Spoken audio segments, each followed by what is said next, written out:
99% of all internet traffic, from this video to your Pokemon Go account to your family WhatsApp group, runs on a hidden network of undersea cables. Why should you care? Because modern life is increasingly dependent on those slinky subaquatic wires. And they get attacked by sharks from time to time. How do they work? What's the future for them? Join us today as we plunge the depths and ask how the internet travels across oceans.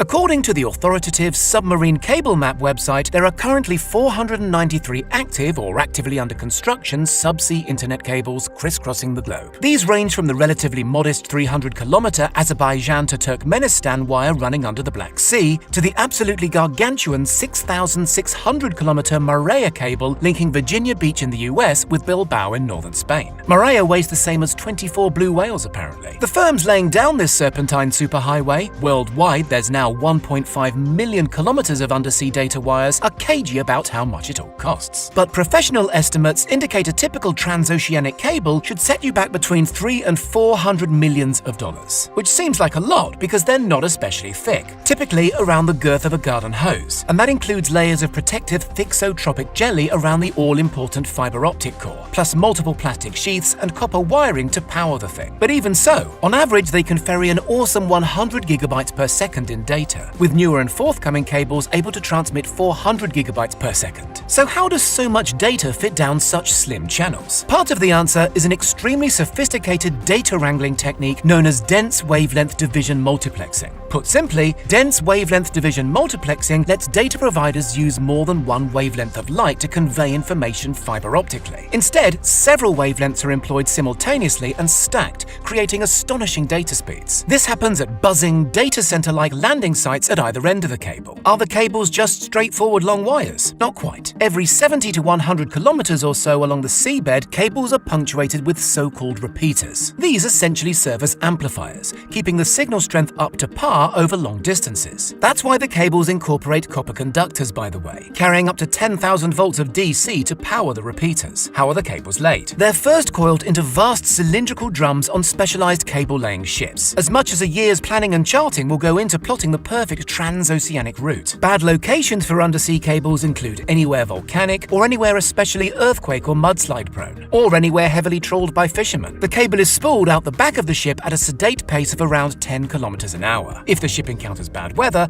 the captain can decide whether to break off the cord, tie it to a buoy, and retreat to calmer waters. When the storm passes, the ship returns to the buoy and picks up where it left off. Accidents and outages on the cables can and do occur. In 2012, Hurricane Sandy in the US knocked out several key transatlantic cables, disrupting networks for hours. In 2011, the Fukushima earthquake in Japan caused similar online carnage. The vast majority of such disruptions, however, are the result of human carelessness, typically trawler nets or wayward ship's anchors. Cables situated close to the shore are significantly more at risk from such disruption. As such, the nearer to land a cable is, the more likely it'll be carefully armor-plated. Many are even dug into the seabed in long dedicated trenches, carved out using ship-drawn plows. Awesomely, sharks have been spotted nibbling on one of Google's subsea cables. Get your teeth into this 2014 clip. More sinister even than that, the US government has consistently warned of interference in the cables from hostile foreign powers like Russia or China. The US government should know all about that. Whistleblower Edward Snowden revealed in 2013 how the NSA had no qualms eavesdropping on fiber optic communications. The geopolitical implications of undersea cables are also fascinating. Last year, the Australian government intervened to prevent Chinese technology giant Huawei from installing a cable connecting Australia with the Solomon Islands. The fear is that China could use the link to gain access to Australia's sensitive internal networks. So who actually owns these cables? That's an interesting question. It's an expensive business, so historically nations or quasi-national telecom providers have picked up the bill. The world's biggest owner of cables remains America's AT&T, with a stake in some 230,000 kilometers of undersea cable. The second biggest owner is China Telecom. Frequently, cables are owned by groups or consortia of up to 50 separate owners, including tech firms, local government agencies, and other businesses.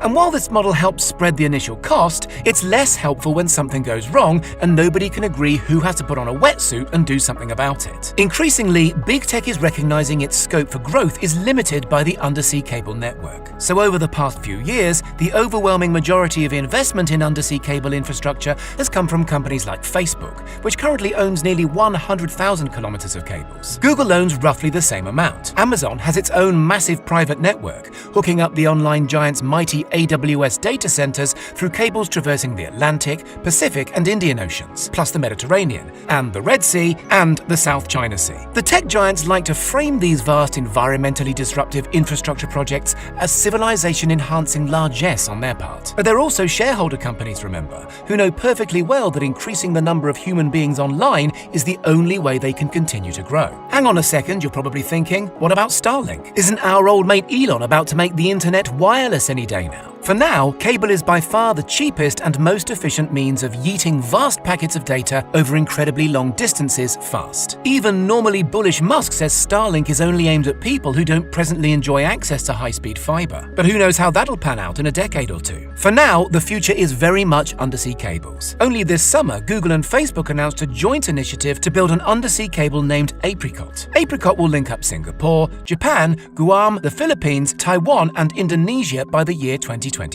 The longest subaquatic cable ever, a 45,000-kilometer billion-dollar monster called To Africa that will link up 33 nations, was just bankrolled by a Facebook-led consortium. What do you think? Will mankind's ingenious submarine network one day look as obsolete as the telegraph? Let us know in the comments. And don't forget to subscribe for more